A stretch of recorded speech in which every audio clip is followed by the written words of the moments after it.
Olá, alunos!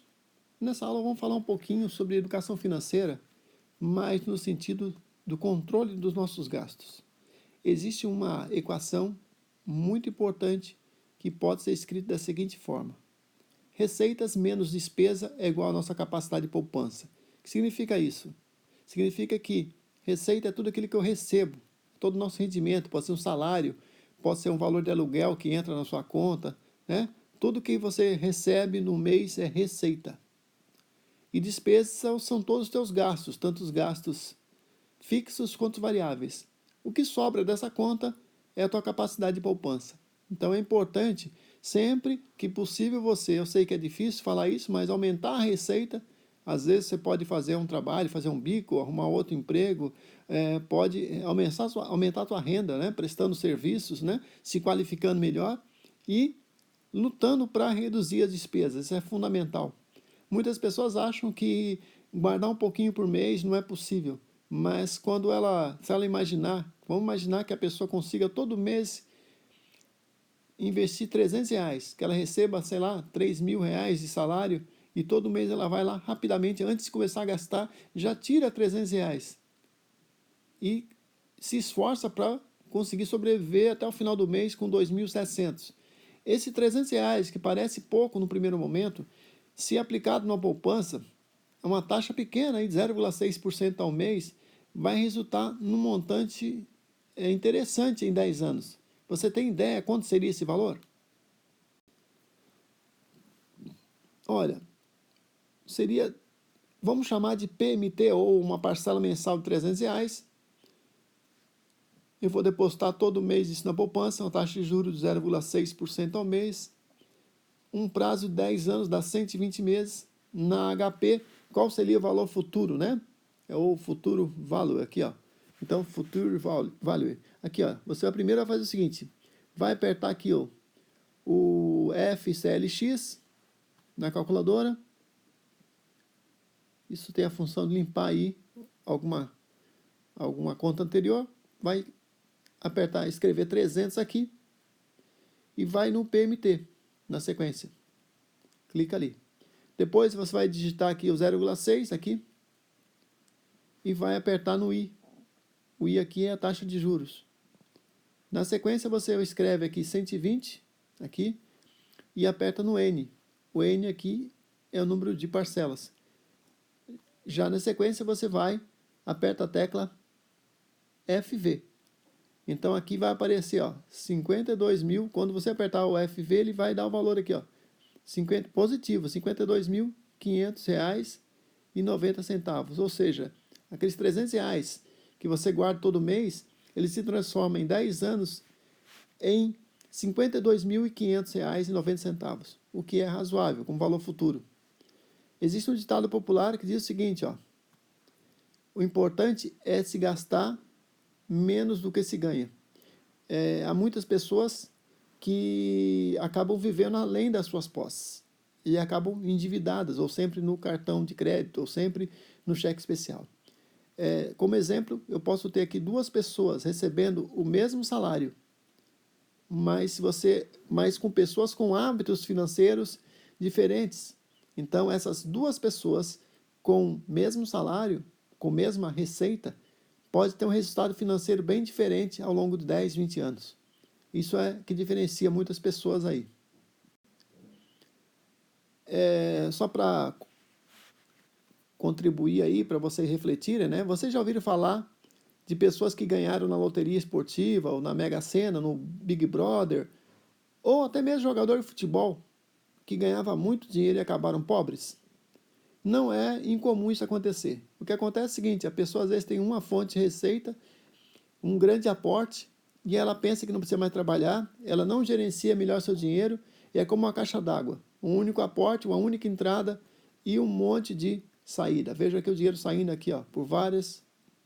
Quando ela vê, ela não tem dinheiro nenhum. Então, gastar sem controle, na verdade, é um caminho para falência. Tá? Então fica a dica aí, essa metáfora caixa d'água é isso, né? Você pode ter uma entrada só e você ter um monte de saída, não vai dar certo isso. A tendência é a caixa d'água esvaziar com o tempo.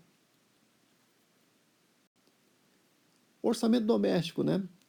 Quando a gente trabalha com educação financeira, a primeira coisa que a gente tem que falar é de orçamento doméstico, porque é o mais trivial, né? É o mais comum que as pessoas têm mais contato. Muitas vezes as pessoas não têm o controle nem das suas despesas. Então, a primeira coisa que os especialistas dizem é que é necessário se fazer uma lista de todas as despesas. E mais, separar as despesas fixas, aquelas que você não tem jeito, né? Como um exemplo de despesa fixa, a conta de água, a conta de energia elétrica, a conta de telefone, a conta, por exemplo, plano de saúde, ou um aluguel que você paga, qualquer coisa assim, são despesas fixas. E tem também as contas variáveis, aquelas que você pode interferir. Por exemplo, a conta da pizzaria, os almoços no restaurante, você pode gastar mais ou menos, né? E assim vai. Se você puder fazer isso numa planilha, fazer um gráfico de barras, né? E definir onde é possível mudar os hábitos. Então, o gráfico de barra permite visualização. Por exemplo, aqui, ó, nesse gráfico aqui eu tenho energia elétrica, aqui eu tenho a conta de água, eu tenho a conta de gasolina, a pizzaria, aqui os almoços, aqui a farmácia. Vejo que aqui eu tenho os valores, né? Então, vocês veem que aqui o grande vilão aqui é a energia elétrica, né? Ou seja, que está dando maior gasto por mês. Então é bom, quando você visualiza, né, em perspectiva todas as suas despesas, você começa a pensar e refletir sobre a possibilidade de fazer uma economia localizada ou mesmo reconfigurar seu padrão de consumo. E aí a importância da educação financeira, né? Vou dar duas informações para vocês importantes, ó. 63 milhões de brasileiros no Serviço de Proteção do Crédito. A maioria do orçamento doméstico dos brasileiros comprometida com despesas de alimentação, habitação, transporte, saúde e educação. Então, esse valor aqui era bem menor algum tempo atrás. Hoje, segundo o IBGE, 82% do orçamento já está comprometido com essas despesas. Sobrou pouco aqui, 18% para outras despesas. Então, vem aquela dica, né? De grão em grão a galinha enche o papo, né? Ou seja, as pessoas muitas vezes elas acabam não economizando nem um pouquinho por mês e porque também não sobra, né? Tem que lembrar aí que tudo isso também tem reflexo aí da grave crise econômica que o país vive com mais de 13 milhões de desempregados. Aqui eu coloquei um link só para mostrar isso aí de um livro que eu tenho de referência para vocês na biografia depois. Bibliografia, né? Algumas dicas aí para a economia doméstica, né? As pessoas deveriam poupar antes de comprar, parece óbvio, mas a maioria das pessoas às vezes deixa para guardar somente no final do mês, então espera ver quanto sobrou aí, bota em poupança. Os especialistas dizem que você recebeu o salário, vocês devem retirar uma parte, essa parte vai para a poupança para realizar algum sonho futuro. Controlar gastos significa, além de você conhecer seus gastos, reduzir essas despesas, né? Não comprar por impulso, então você vai no mercado, primeiro leva uma lista de compras, né? Evita sair comprando por impulso. Pedir desconto à vista, isso é muito importante. Quando você conhece as técnicas de valor presente e valor futuro, você consegue negociar com o vendedor uma taxa mais atrativa. Compara preços, né? Muitas vezes você pode comprar em promoção. Renegociar dívidas, né? Você tem uma dívida no cartão de crédito. O cartão de crédito geralmente é muito alto o valor dos juros, então tenta renegociar essa dívida. Separar 10% do salário todo mês para a realização de um sonho significa que você começa a controlar os seus gastos e você vê que o valor futuro, né, ele pode ser interessante para realizar aí um sonho na sua vida, uma viagem, comprar um novo automóvel, para investir numa casa, etc. e tal. Educar-se financeiramente parece uma coisa boba, mas quanto mais a gente lê sobre educação financeira, mais a gente começa a aprender como a gente pode controlar nossos gastos. Aumentar a nossa renda. Olha, uma dica que eu dou para aumentar a renda, aprender uma profissão. Muitas pessoas acabam não achando que tem condição, mas está cheio de curso técnico e curso de qualificação FIC aí, gratuitos, que a pessoa pode fazer e com isso pode saber fazer alguma coisa e isso ter uma renda extra. Eu conheço muito hidráulico que ganha muito mais que engenheiro.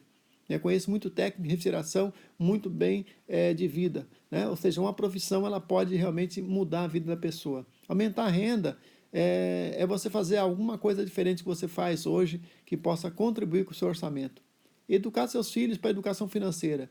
é importante ensinar para as crianças que dinheiro não nasce em árvore e que todo dinheiro tem um custo. Então, é importante que que a criança, desde cedo, aprenda o valor do dinheiro, né? E essas dicas de educação financeira, que é o básico, né? Não gastar mais do que recebe. Fazer manutenção preventiva de uma casa ou de um carro pode trazer grandes economias. Muitas vezes a gente não troca uma telha e às vezes tem que trocar todo o forro. Ou deixa primeiro embolorar, mofar toda a parede e vai gastar mais com a pintura. Então, às vezes, a manutenção preventiva, né, de uma casa ou de um carro, por exemplo, a pessoa vai lá, não troca o óleo do carro, o risco de fundir o motor, né? Ou mesmo a pessoa não troca a correia dentada, ela vai quebrar mais cedo ou mais tarde e vai se romper, e com isso eu posso também ter aí um superaquecimento do motor com um custo muito mais alto. Então, a manutenção, muitas vezes, ela tem um grande aspecto aí de redução do nosso consumo. São só 10 dicas básicas, tem muitas outras que eu posso dar na sequência. E aí, eu ressalto mais uma vez a famosa pesquisa do Marshmallow, né? Que é muito importante lembrar disso, principalmente com as crianças, né? Muitas crianças já nascem com o impulso consumista, com o impulso, né? A pesquisa Marshmallow, o que ela fez então? Veja ali, ó. Teve um cientista, um pesquisador, eu vou aumentar aqui para vocês, professor Michael, dos Estados Unidos, ele demonstrou que não conseguir controlar os impulsos é ruim. Isso já nasce com a pessoa. O estudo começou em sala de aula com um grupo de crianças de 4 anos de idade. Ele ofereceu um marshmallow para ser consumido imediatamente, mas se a criança esperasse um pouco, poderia, ao invés de um, ter 2 marshmallows. A seguir, o cientista se ausentou por 20 minutos. Como era de se esperar, algumas crianças comeram imediatamente o marshmallow e outras decidiram esperar, recebendo, portanto, 2 deles. 14 anos mais tarde, o professor retornou à mesma aula e aplicou o teste. Foram então apresentadas diferenças significativas entre os 2 grupos de crianças. Aquelas que conseguiram atrasar a gratificação, esperando pelo regresso, foram mais positivas e persistentes. Já as que consumiram imediatamente foram mais indecisas e menos autoconfiantes. Eu sei que eu estou simplificando aí, mas é importante lembrar o seguinte: muitos pais acabam não ensinando as crianças o valor do dinheiro. Esse é um grande erro, porque se você pode controlar seu impulso no presente, você pode controlar o seu futuro. É sempre assim, ó. Quando vai comprar alguma coisa, faz 3 perguntas. Eu desejo mesmo ou eu preciso? Eu preciso disso agora? Eu posso pagar? São perguntas bobas, mas que podem reduzir aí o gasto por impulso, e pequenos gastos sendo economizados hoje pode levar a um grande valor futuro.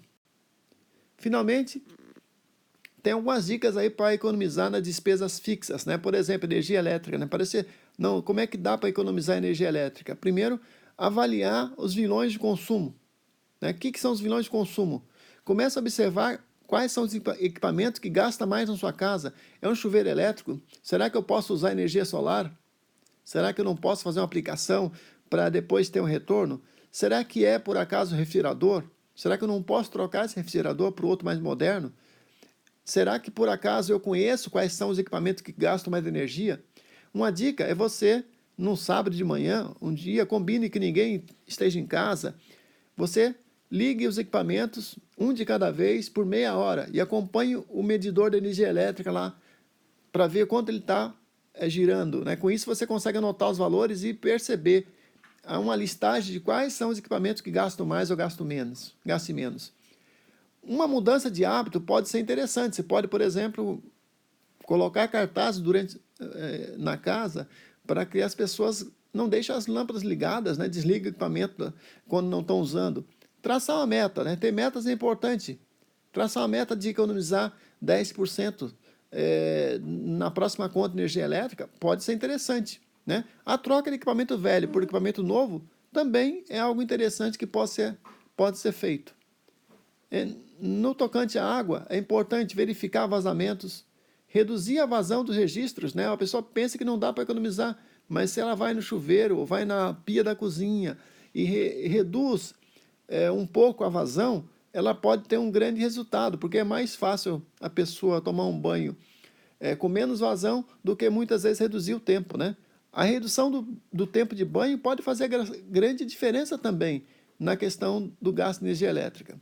Outra questão, você pode, uma vez verificando seus gastos, solicitar a aferição do medidor de água. Isso pode ser interessante, porque às vezes o medidor está já velho e não está marcando adequadamente. Então, outra questão, traçar meta, né? Traça uma meta de redução de 10%. Troca equipamento velho. Por exemplo, existem máquinas de lavar roupa que gastam muito mais do que as máquinas mais modernas. Então, nesse caso, pode ser interessante. Aproveitar a água da chuva, né? Você pode ter uma calha, pode ter um telhado, e você pode aí acumular um pouco da água da chuva para lavar a calçada, lavar um carro, né? Ou mesmo você pode usar a água da chuva para descarga do vaso sanitário, ou mesmo pode usar a água da máquina de lavar roupa, né? Como possibilidade também de lavar uma calçada. Tudo isso são iniciativas que, ao longo prazo, pode te dar um valor futuro interessante em termos de consumo, de despesas que são consideradas fixas, mas elas podem também ser reduzidas. Então, essa questão da meta aí, ó, é algo que a gente pode fazer, não é tão complicado assim. É isso, espero que tenha entendido e até a próxima aula.